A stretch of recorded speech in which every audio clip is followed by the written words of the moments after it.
Hello everyone, welcome to my channel learning with doctor Simpy. और आज हम करेंगे डिप्लोमा फर्स्ट ईयर की इन्वायरमेंटल स्टडीज का चैप्टर 1, जो सभी किसी भी बोर्ड में देखेंगे उसमें आपके लिए कॉमन है और सिलेबस भी बिल्कुल सेम है। तो उसके हम टॉपिक वाइज स्टडीज करेंगे। तो पहली यूनिट आज हम स्टार्ट करेंगे। अगर आप इस चैनल पे न्यू हैं तो इसे सब्सक्राइब कर दीजिए ताकि आपको जो भी पीडीएफ नोट्स हैं वो भी इजीली मिल सके और जो भी कहीं प्रॉब्लम हो तो मैं उसका सॉल्यूशन कर सकूं। और आप कमेंट सेक्शन में लिखिए जहां भी प्रॉब्लम हो, आई विल हेल्प यू। सो हम स्टार्ट करते हैं विदाउट वेस्टिंग टाइम। तो सबसे पहले इन्वायरमेंटल स्टडीज हम पढ़ रहे हैं डिप्लोमा फर्स्ट ईयर की। उसमें चैप्टर 1 पढ़ रहे हैं जिसका नाम है इंट्रोडक्शन। तो इंट्रोडक्शन में जो सबसे फर्स्ट टॉपिक है वो है बेसिक्स ऑफ इकोलॉजी। तो इसमें सबसे पहले क्वेश्चन अराइज होता है, व्हाट इज इकोलॉजी। तो ecology is the study of interactions between living things and the environment. तो इकोलॉजी क्या होगा, वो ब्रांच ऑफ साइंस होगी जो इंटरेक्ट करती है between living things and the non living things. Easily way में हम बोल सकते हैं लिविंग थिंग्स क्या होंगी, जैसे प्लांट्स हुआ, एनिमल हुआ, micro organism, these are living things. And non living thing, green, water, temperature, sunlight, these are non living things. तो इकोलॉजी वो ब्रांच ऑफ साइंस होगी जो स्टडी करेगा interaction between the living things and the environment. उसके बाद next is ecology को जो हम स्टडी करते हैं उसको हम स्टडी करते हैं with the help of an ecosystem. तो इकोसिस्टम क्या होगा, कॉम्बिनेशन ऑफ लिविंग थिंग्स। जो इकोसिस्टम होगा वो कॉम्बिनेशन होगा living things and non living things. तो living things include plants, animals and microscopic organism. And the environmental factor which is known as non living things such as temperature, rain, sunlight. तो this is known as ecosystem and ecology study all this aspect of ecosystem. और जो ecology होती है वो ecosystem के सब वो जो भी एस्पेक्ट्स हैं उन सबको स्टडी करता है। तो what is an ecosystem? Ecosystem is a community of living organism in conjunction with a non-living component of their environment.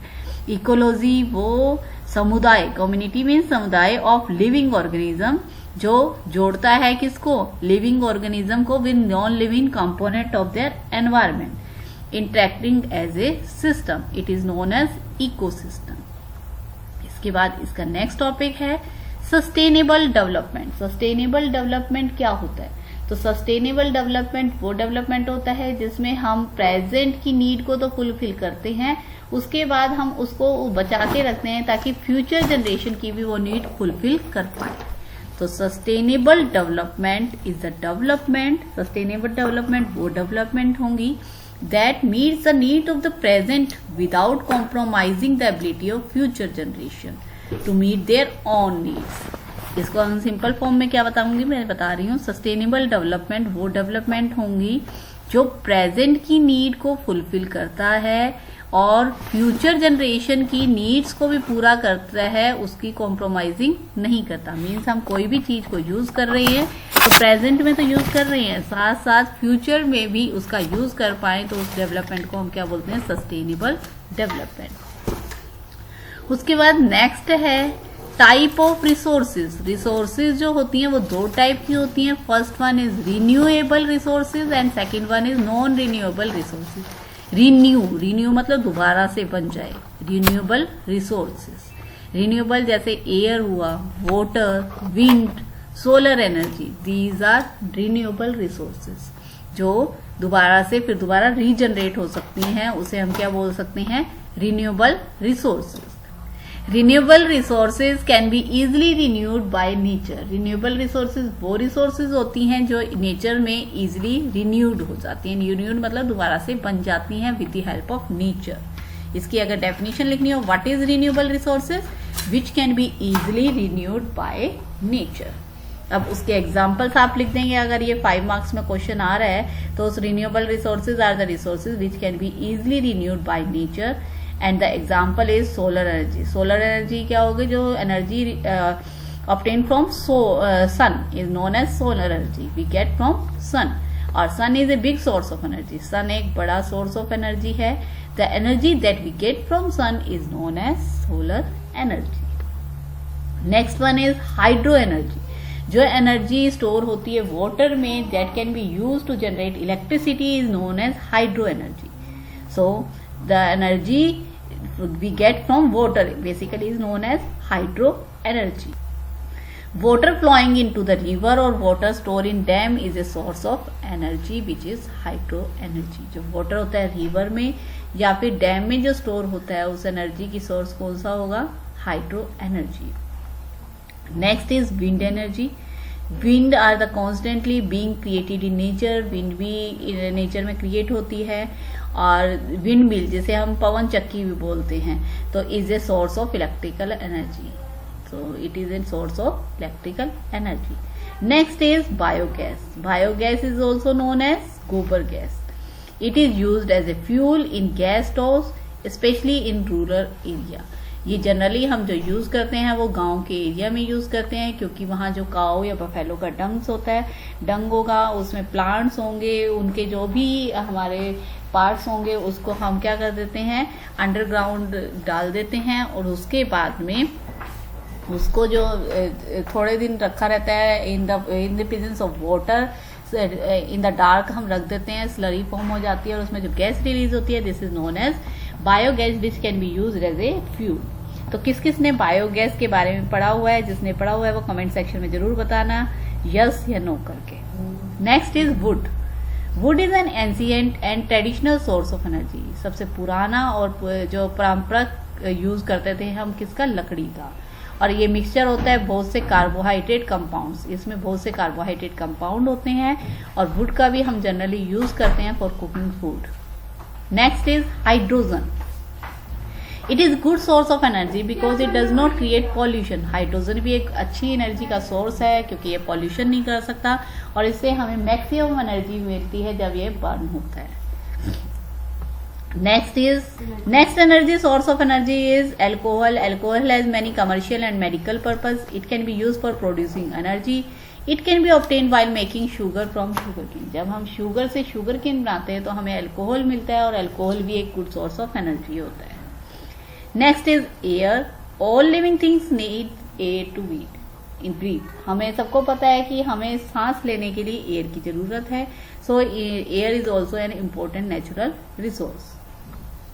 Next is water. All living things need water in order to survive. सभी living things को अगर जीना है तो उसके लिए water एक important source of energy है. Next is soil. Soil is also a natural resource which can be on which the plant can grow. जिसपे पौधे उगते हैं और वो जो भी हम कुछ खाते हैं, हमें सबको जीने के लिए फूड की रिक्वायरमेंट है. और फूड जो मिलता है हमें फ्रॉम कहाँ से मिलेगा? सॉयल से. So we get most of our food crop grown in the soil. हम जो भी हम मैक्सिमम खाना खाते हैं वो हमें मिलता है सॉयल से. And the last topic of this unit is non renewable resources. Other classification resources का होता है नॉन रिन्यूएबल रिसोर्सेज, जिसको हम रिन्यू करने में काफी टाइम लगता है और लिमिटेड क्वांटिटी में प्रेजेंट होता है, उसे हम बोलते हैं नॉन रिन्यूएबल रिसोर्सेज. इसकी डेफिनेशन आप लिखेंगे, non renewable resources are those natural resources that are available in limited quantity. Non renewable resources वो नेचुरल रिसोर्सेज होंगी जो लिमिटेड क्वांटिटी में प्रेजेंट होती हैं, जो कैन नॉट बी रिन्यूड और रिप्लेनिश्ड इन शॉर्ट ड्यूरेशन, जो स्मॉल टाइम में दोबारा से नहीं बन सकता. Therefore they are known as exhaustible resources. इसलिए इसे हम एग्जॉस्टेबल रिसोर्सेज भी बोलते हैं. इसका एग्जाम्पल हुआ coal, natural gas, petroleum. These are the example of non renewable resources. क्योंकि कोयले को, पेट्रोलियम को बनने के लिए काफी लंबा टाइम लगता है. अब आप मेरे को इसमें कमेंट सेक्शन में बताइएगा, पेट्रोलियम से जो डिफरेंट हम फ्यूल जनरेट करते हैं, पेट्रोल, डीजल, वो कौन से प्रोसेस से हम निकालते हैं. उसके बाद में आप इसके example fossil fuel. Fossil fuel जो हम ईंधन को जलाते हैं, जो हमें एनर्जी प्रोड्यूस करते हैं, जैसे coal and petroleum, these are known as non renewable resources and they are found in the deep inside the earth and made by natural processes over many centuries. और इसमें बहुत सी शताब्दियां लग जाती हैं, मतलब हजारों साल लग जाते हैं जब हमें कोल और पेट्रोलियम मिलता है. तो सबसे पहला इसमें हम पढ़ रहे हैं coal. It is also known as black diamond. कोयले को हम क्या बोलते हैं? ब्लैक डायमंड भी बोलते हैं. It is used as a fuel to generate electricity and in factories and steam engine. और इसे हम स्टीम इंजन में भी यूज करते हैं. And the next is natural gas. Natural gas is also known as CNG, which is known as compressed natural gas, and it is used as a fuel. And the next one is petroleum. Petroleum is also known as mineral oil or crude oil. और इसको हम कौन सा method use करेंगे जैसे petrol diesel, ही आपको अब मेरे को बताना है।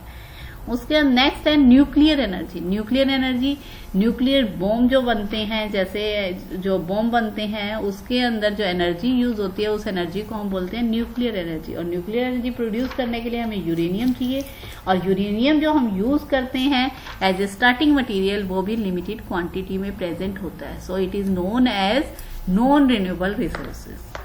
तो ठीक है, नॉन रिन्यूएबल रिसोर्सेज के फॉर्म में क्लासिफाई करते हैं। The fuel use for nuclear energy is uranium which is in limited supply. तो ये आपकी यूनिट कंप्लीट हुई, unit 1 of environmental studies. I hope कि आपको अच्छे से समझ आया होगा। फिर भी कोई प्रॉब्लम हो तो कमेंट सेक्शन में लिखिएगा, आई विल हेल्प यू।